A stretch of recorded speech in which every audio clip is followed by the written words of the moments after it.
한동훈 법무부 장관이 이동균 전 부장검사를 인사정보관리단의 1일 담당관으로 임명했습니다.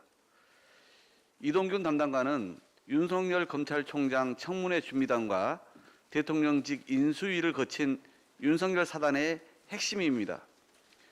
인사정보관리단이 공식 출범하면서 총리부터 각 부처 고위 공직자들이 소통령 한동훈과 윤석열 사단의 눈치를 보게 될 것이란 우려는 결국 현실이 됐습니다.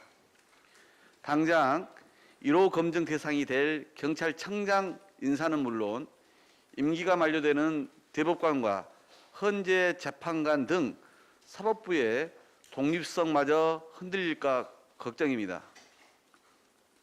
윤석열 사단의 막내격인 이복현 전 부장검사도 금융감독원 설립 이래 최초로 금감원장에 임명됐습니다.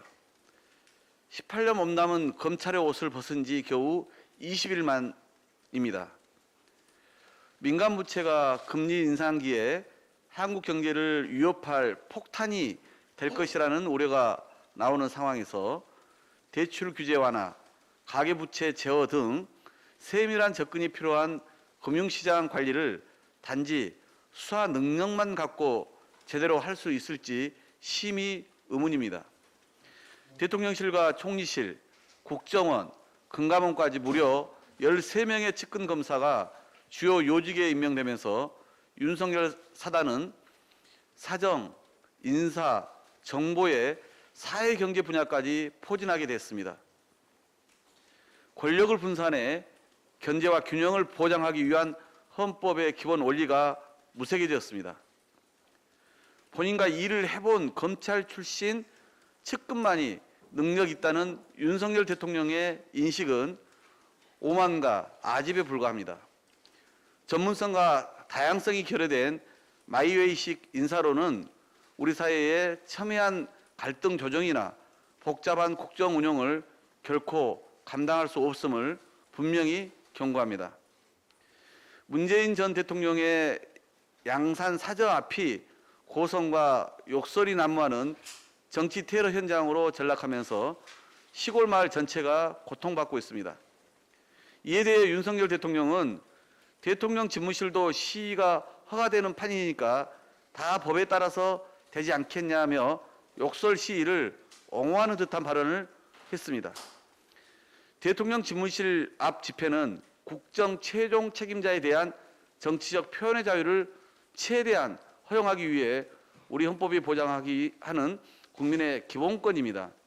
이미 사인으로 돌아간 전임 대통령 사저 앞에서 확성기를 틀고 입에 담지도 못할 욕설과 저주를 퍼붓는 것과는 근본적으로 다른 문제입니다. 또한 대통령의 발언으로 불필요한 갈등이 확산되고 경찰에게도 욕설 집회를 허용하라는 잘못된 신호가 될 수도 있습니다. 급기야 또 다른 유튜브 채널 운영자는 윤 대통령 사저 앞 집회 신고를 하고 다음 주부터 똑같이 대응 시위를 하겠다고 밝혔습니다.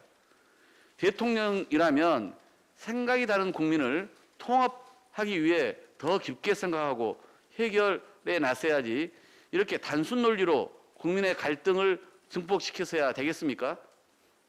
전직 대통령의 사저를 둘러싼 분열과 갈등으로 윤석열 정부의 국민통합과 협치에 대한 의지가 시험대에 올랐습니다.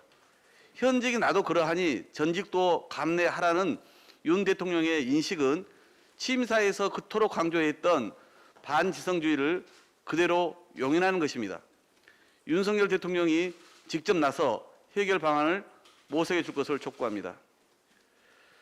부실검증, 불공정 인사로 점철됐던 윤석열 정부의 내각 인사 참사가 끝없이 이어지고 있습니다.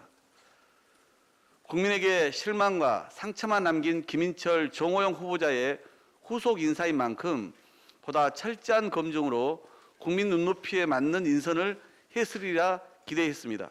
그런데 또다시 검증 패싱입니다.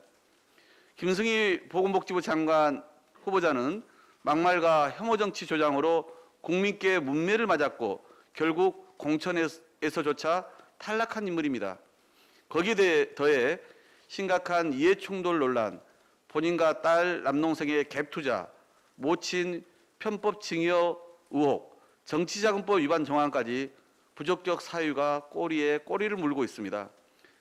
박순애 사회부총리 겸 교육부 장관 후보자는 교육 비전문가라는 전문성 부족 우려도 모자라 재탕 3탕을 넘어 4탕까지 한 자기 표절과 연구실적 부풀리기가 드러나 충격을 주고 있습니다. 그런데도 아무 문제가 없다는 인식까지 그 자체로 공직자로서 심각한 결격 사유에 해당됩니다. 면허 취소 수준의 만취 음주운전 전력은 입에 올리기도 민망할 지경입니다. 현장의 선생님들이 음주운전 전력이 있으면 교장도 될 수 없는데 만취 음주운전 전력자는 교육부 장관을 할 수 있는 것이냐고 묻고 있습니다. 대한민국 학생, 학부모, 도대체 어느 국민이 대한민국 교육의 수장으로 인정할 수 있겠습니까? 윤석열 대통령이 앞선 인사 실패를 진심으로 통감했다면 절대 내놓을 수 없는 불량 후보들입니다. 이미 국민 무시, 야당 패싱으로 임명을 강행한 장관이 6명에 이릅니다. 더 이상의 인사 참사는 국민께서 용납하지 않으실 것을 명심해야 합니다. 민주당은 법에 따라 국회 인사청문회를 통해 철저하게 따져 묻도록 할 것입니다. 국민 검증 없는 장관 임명은 결코 있을 수 없습니다. 이상입니다.